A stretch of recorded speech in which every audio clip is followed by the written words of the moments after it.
बच्चों हम एड्स की बात कर रहे थे and I have told you that adds is incurable, right. इसका कोई ट्रीटमेंट नहीं है, तो that is said prevention is better than cure, कि हम इस बीमारी को होने ही ना दें। तो देखिए जैसे नॉर्मली बीमारियां होती हैं टाइफाइड, निमोनिया वगैरह, वो हो जाती हैं, तो ये अनकॉन्शियसली नहीं हो गई। तो अगर हम थोड़ा नॉलेज रखें, और एक कहावत है डोंट डाई ऑफ इग्नोरेंस, मूर्खता की वजह से ना मरे। तो अगर हम थोड़ा प्रिकॉशन रखें, थोड़ी नॉलेज रखें, तो we can protect our cells from AIDS. कैसे? जैसे मैंने आपको बताया कि ये सेक्सुअल कांटेक्ट के थ्रू फैलती है, तो we must have, we should not have multiple sex partner, किसी के ज़्यादा सेक्स पार्टनर नहीं होने चाहिए, ठीक है। It means the person must be faithful to his और हर पार्टनर, ओके। सिंपल सा, आप देखिए नेचर भी एक पॉजिटिव मैसेज देना चाहती है। दूसरा, डिस्पोजेबल सिरिंज यूज़ करें। किसी को जो सिरिंज से इंजेक्शन लगाया जा चुका है, उस सिरिंज का दोबारा यूज नहीं होना चाहिए, ओके। ऐसा हो गया था एक बार कि गाँव में क्या होता है कि इंजेक्शन होता है डॉक्टर के पास, तो एक डॉक्टर ने पूरे गांव को एड्स कर दिया, राइट। तो ऐसा नहीं करना चाहिए। तो वो भी तो क्या हुआ, मतलब डॉक्टर को कुछ पता ही नहीं था, तो उसने किसी का इलाज तो क्या किया होगा, सबको एड्स ज़रूर कर दिया। तीसरा है कि अगर मान लीजिए इन्फेक्टेड मदर है एड्स से, तो उसके फीटस को हो सकता है, चाइल्ड को हो सकता है, तो ऐसे लोगों को बच्चे प्रोड्यूस ही नहीं करने चाहिए, या फिर पहले उसका ट्रीटमेंट करा लेना चाहिए, ठीक है। और चौथा क्या बताया मैंने? 4 तरीके बताए, 3 बता दी मैंने, चौथा तुम बताओ। पहला सेक्सुअल कांटेक्ट, दूसरा डिस्पोजेबल सिरिंज यूज़ करनी चाहिए, तीसरा क्या बताया मैंने अभी कि जो है एक हम तो इन्फेक्टेड मदर से चाइल्ड को हो सकता है, तो ऐसे लोग प्रॉपर ट्रीटमेंट कराएं। और सबसे इम्पोर्टेंट, जब आप किसी का ब्लड ले रहे हैं, कई बार होता है एक्सीडेंट वगैरह हो जाता है या पेशेंट को ब्लड की जरूरत, तो वो ब्लड प्रॉपर चेक होना चाहिए, ये नहीं इन्फेक्टेड ब्लड हो। ऐसा भी देखा गया कि पेशेंट की वैसे तो जान बच सकती थी, लेकिन उसे किसी और का ब्लड चढ़ा दिया गया और वो ब्लड इन्फेक्टेड था। तो आप जहाँ से ब्लड ले रहे हैं ब्लड बैंक से, वो प्रॉपर चेक होना चाहिए, ये ध्यान रखना है कहीं इन्फेक्टेड ना हो, कि वो पेशेंट की जान बचाने की बजाय पेशेंट की जान और ले लें। और देखिए पूरी दुनिया अवेयर करने लगी रही है एड्स के बारे में। एक हमारे यहाँ संस्था है नाको, नेशनल एड्स कंट्रोल ऑर्गेनाइजेशन, ठीक है। ये लोगों को एजुकेट कर रहे हैं, WHO एजुकेट कर रहा है कि कैसे प्राइवेट हॉस्पिटल, और देखिए फ्री डिस्ट्रीब्यूशन ऑफ कंडोम्स वगैरह। और देखिए जो सिरिंज का है, ड्रग एडिक्ट क्या करते हैं, वो आपस में सिरिंज बहुत ज़्यादा शेयर करते हैं, तो वो सिरिंज जो है ड्रग एडिक्शन से हमें लोगों को बचाना है। और देखिए सेफ सेक्स की ओर जाना है, और ड्रग एब्यूज़ को रोकना है। और देखिए जैसे मैंने आपको बताया कि अगर कोई HIV पॉजिटिव है, तो हम उसको गलत ना समझें। हमारे देश में तो वही समझ लेते हैं कि इसका चरित्र खराब है, तो ऐसा ना लें, पॉजिटिव समझें कि भाई हो सकता है उसको किसी सिरिंज से आ गया हो इन्फेक्शन, या हो सकता है इन्फेक्टेड ब्लड के थ्रू आ गया हो, तो उसको हमेशा पॉजिटिव वे में लेने की ज़रूरत है। और ऐसे लोगों को अवॉइड ना करें, उनका सोशल बाइकाट ना करें, उनके साथ सिंपैथी रखें, ठीक है। और ऐसे लोगों को, क्योंकि मैंने आपको बताया ये छूने से तो फैलता नहीं है, ना साथ खाना खाने से फैलता है, ना गले लगाने से फैलता है, ना टच करने से फैलेगा, ना शेक हैंड करने से फैलेगा, ओके। तो ये बहुत ही खतरनाक डिजीज़ है, तो ऐसे लोगों के साथ सोसाइटी हमें अच्छा बिहेवियर करना चाहिए, क्योंकि देखो ऐसे व्यक्ति को लग रहा है कि 5-10 साल बाद उसकी डेथ हो जाएगी, तो आप सोचिए किसी को साथ भी भगवान ऐसा ना करे, हमें उनके साथ प्रॉपर सिंपैथी रखनी चाहिए। तो देखिए अब हमारे जो नेक्स्ट डिजीज़ है, that is the most dreaded disease in the world, that is cancer. Cancer आप जानते हैं, whole world is suffering from cancer, lot of great people died because of cancer. Recently in India, Irfan Khan and Rishi Kapoor, they died. तो मैं तो देख रहा था, एक कविता भी लिखी है मैंने, हिंदू हो या मुसलमान, ऋषि हो या इरफान, मौत किसी को माफ़ नहीं करती। ठीक है, तो आप देखें कि कैंसर बहुत सारे लोगों की जान ले रहा है। स्टीव जॉब्स की डेथ हो गई, एप्पल कंप्यूटर के मालिक, कैंसर से। मनीषा कोइराला, सोनाली बेंद्रे, इवन युवराज सिंह को कैंसर हुआ। तो कैंसर को हमें समझने की ज़रूरत है, और जितना जल्दी कैंसर का पता चल जाए उतना ही अच्छा होता है, क्योंकि इनिशियल स्टेज में उसका ट्रीटमेंट आसान होता है, बाद में इसका ट्रीटमेंट बहुत ही मुश्किल हो जाता है। ठीक है, तो जो कैंसर सेल हैं वो कैसे बनती हैं, आप देखिए। एक बात और बताऊंगा मैं, अगर आप कहीं हॉस्पिटल में जाएं तो आपको वहाँ पे कहीं कैंसर लिखा हुआ नहीं मिलेगा, वहाँ मिलेगा आपको ऑन्कोलॉजी डिपार्टमेंट। तो ऑन्कोलॉजी का मतलब कैंसर डिपार्टमेंट, और जो कैंसर के डॉक्टर्स होते हैं they are known as oncologist, उनको हम ऑन्कोलॉजिस्ट कहते हैं, ये आप ध्यान रखेंगे। तो कैसे हमारे जो नॉर्मल सेल हैं वो कैंसर सेल में कन्वर्ट हो जाते हैं, ये हमें समझना है। देखिए, हमारी जो नॉर्मल सेल्स होती हैं उनके अंदर एक प्रॉपर्टी होती है that is known as the contact inhibition. Contact inhibition, इससे क्या होता है कि दो सेल्स जो आपस में कॉन्टैक्ट में हैं वो एक दूसरे के ग्रोथ को रोकती हैं, एक दूसरे के सेल डिवीजन के प्रोसेस को रोकती हैं। तो जिनमें ऑन्कोजेनिक ट्रांसफॉर्मेशन हो जाता है उनके अंदर ये देखा गया है कि सेल की ये जो प्रॉपर्टी है कॉन्टैक्ट इनहिबिशन वो ख़त्म हो जाती है। तो सेल्स के अंदर अनकंट्रोल्ड सेल डिवीज़न होता है, मतलब there is no control of cell division. तो जब अनकंट्रोल्ड सेल डिवीजन होगा तो वहाँ क्या बन जाएगा, ट्यूमर बन जाएगा। ठीक है, तो कैंसर में ट्यूमर ही बन जाता है, आपको पता है। तो ये जो ट्यूमर है, अब आप सोचिए जैसे हमारा कोई भी ऑर्गन है उसकी एक फिक्स ग्रोथ हो चुकी है, उसकी लेंथ है, विड्थ है, एक फिक्स डायमीटर है, राइट। तो लेकिन जब अनकंट्रोल ग्रोथ होगी, अनकंट्रोल सेल डिवीज़न होगा, अनकंट्रोल सेल डिवीज़न, तो वहाँ ट्यूमर बनेगा, और that tumour is known as the cancer. तो ये आपको ध्यान रखना है। अब ये जो ट्यूमर है ये दो टाइप का है, benign tumour and malignant tumour. Benign means क्या होता है, चलिए आपके इंग्लिश टेस्ट करते हैं, बताइए। चलिए मैं बताता हूँ। God is very benign, benign माने होता है दयालु। तो बिनाइन ट्यूमर जो है वो दयालु ट्यूमर है। तो बिनाइन ट्यूमर क्या होता है, वो एक ही जगह लोकेलाइज्ड होता है, वो एक जगह ट्यूमर हो गया, वो बाकी पूरी बॉडी में नहीं फैलेगा। तो ऐसे कैंसर का ट्रीटमेंट करना आसान होता है कि डॉक्टर सर्जरी करके उस ट्यूमर को निकाल देते हैं और वो ट्रीटमेंट हो जाता है। सेकंड जो ट्यूमर है malignant tumour, that is very very dangerous. इसके अंदर क्या होता है कि जो मैलिग्नेंट ट्यूमर है, ठीक है, मैंने आपको मैलिग्नेंट मलेरिया ही बताया था, याद है? मैलिग्नेंट मलेरिया कौन करता है, सोचो बेटा, भूल गए ना। तो मैलिग्नेंट मलेरिया करता है प्लाज्मोडियम फाल्सीपैरम। ओके, बोर्ड में आएगा ये क्वेश्चन, मज़े ले रहे हो घर बैठ के लॉकडाउन में, याद रखो सारी बातें, पुरानी वीडियो भी देखा करो।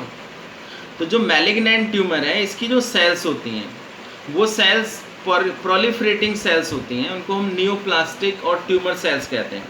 तो ये सेल क्या होती हैं, ये बहुत जल्दी डिवाइड करती हैं, बहुत वेरी रैपिडली, और इतना ज़्यादा डिवाइड करती हैं कि सराउंडिंग में, उस ट्यूमर के सराउंडिंग में जो नॉर्मल सेल्स होती हैं वो भूखों मरने लग जाती हैं, दे सफ़र फ्रॉम स्टारवेशन।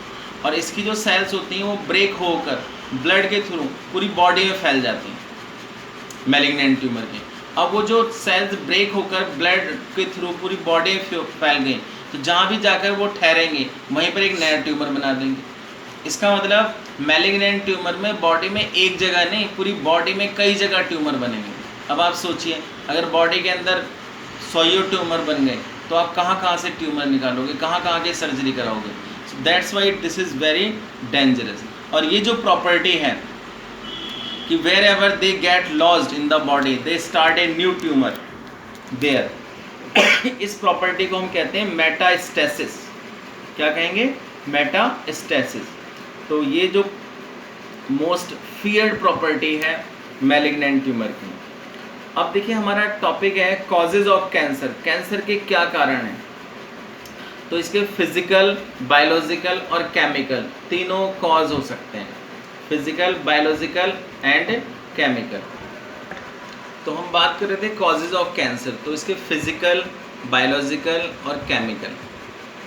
तो फिजिकल में हम बात करते हैं। अच्छा एक बात और, जो सब्सटेंस कैंसर करते हैं। Cancer causing substances are known as carcinogens. Again, cancer causing substances are known as carcinogens. जैसे मैंने एलर्जन का बताया था, allergy causes substances are known as allergens. तो in the same way carcinogen. तो देखिए बहुत सारे आयनाइजिंग रेडिएशन होते हैं, जैसे एक्सरे होता है, गामा रे होता है, यूवी रेज होती हैं। तो ये सब क्या करती हैं, हमारे डीएनए को डैमेज करके उनको कैंसर सेल में कन्वर्ट कर सकती हैं, नियोप्लास्टिक ट्रांसफॉर्मेशन। दूसरा केमिकल, आप जानते हैं ये बोला जाता है कि tobacco is the cause of cancer. तो टोबैको में क्या है, टोबैको है सम केमिकल। तो वो केमिकल क्या करता है कि हमारी बॉडी के अंदर जो सेल्स हैं, एक बात और ध्यान रखिए आप कि हम सबके अंदर कैंसर सेल हैं, जिनको हम प्रोटो ऑन्कोजीन्स कहते हैं या सेलुलर ऑन्कोजीन्स कहते हैं। तो ये इनएक्टिव रहती हैं, लेकिन जब इनको कोई कार्सिनोजन मिलेगा so they will become active and they will become active cancer cell. तो अगर कोई पर्सन टोबैको खाता है तो उसके अंदर जो नॉर्मल सेल्स हैं प्रोटो ऑन्कोजीन्स, वो कैंसर सेल में कन्वर्ट हो जाएंगी, नियोप्लास्टिक ट्रांसफॉर्मेशन हो जाएगा और it will cause cancer. Tobacco के आपने बहुत सारे ऐड देखे होंगे, जब भी मूवी देखने जाते हैं ना तो दिखाते हैं स्टार्टिंग में, राहुल द्रविड़ भी आता है कई बार उसमें। ठीक, तो ये आप ध्यान रखिए। और देखिए कुछ वायरसेस होते हैं वो भी जो है कैंसर करते हैं, तो उनको हम ऑन्कोजेनिक वायरस कहते हैं। अब हमारा टॉपिक है कैंसर डिटेक्शन एंड डायग्नोसिस। तो कैंसर डिटेक्ट करने के लिए और डायग्नोसिस करने के लिए क्या है कि पहले हम डिटेक्शन की बात करते हैं। तो बायोप्सी और हिस्टोपैथोलॉजिकल स्टडीज़ हैं टिश्यूज़ की, ब्लड की, बोन मैरो की, उनसे हम पता लगाते हैं। अब देखिए बायोप्सी में क्या करते हैं कि किसी भी पर्सन का एक बहुत ही वेरी थिन स्लाइस लेते हैं और उसका स्टडी करते हैं, थिन सेक्शन में काट के स्टेन करके कि उसमें क्या चेंजेस आए हैं। तो अगर वो नॉर्मल पर्सन के टिश्यू से डिफरेंट है तो पता चल जाता है कि he is suffering from cancer. और भी टेक्निक है जैसे एक्सरेज है, रेडियोग्राफी, सीटी, computed tomography, MRI, magnetic resonance imaging, ये बहुत ही अच्छी टेक्निक है जिनसे हम कैंसर का पता लगा सकते हैं। और देखिए जो सीटी है उसमें 3 डायमेंशनल इमेज आ जाती है किसी भी ऑर्गन की, और एमआरआई में हम नॉन आयनाइजिंग रेडिएशंस यूज़ करते हैं। तो इसमें जो पैथोलॉजिकल और फिजियोलॉजिकल चेंजेस आते हैं टिश्यू के अंदर, उससे पता चल जाता है कि उसे कैंसर है या नहीं है। और देखिए एंटीबॉडीज़ अगर बन रही है किसी कैंसर के खिलाफ तो पता चल जाएगा कि उसे कैंसर है, ये आप ध्यान रखें। और देखिए कुछ जीन्स भी होती हैं, आजकल जीन्स का ही पता लगा लिया जाता है कि वो जीन्स हैं बॉडी में या नहीं। आपने सुना होगा एक हॉलीवुड की स्टार है एंजेलिना जॉली, तो व्हाट शी डिड, उसने अपने ब्रेस्ट रिमूवल करा लिया था because she came to know उसकी मदर को भी ब्रेस्ट कैंसर हुआ था और उसकी सिस्टर को भी हुआ था।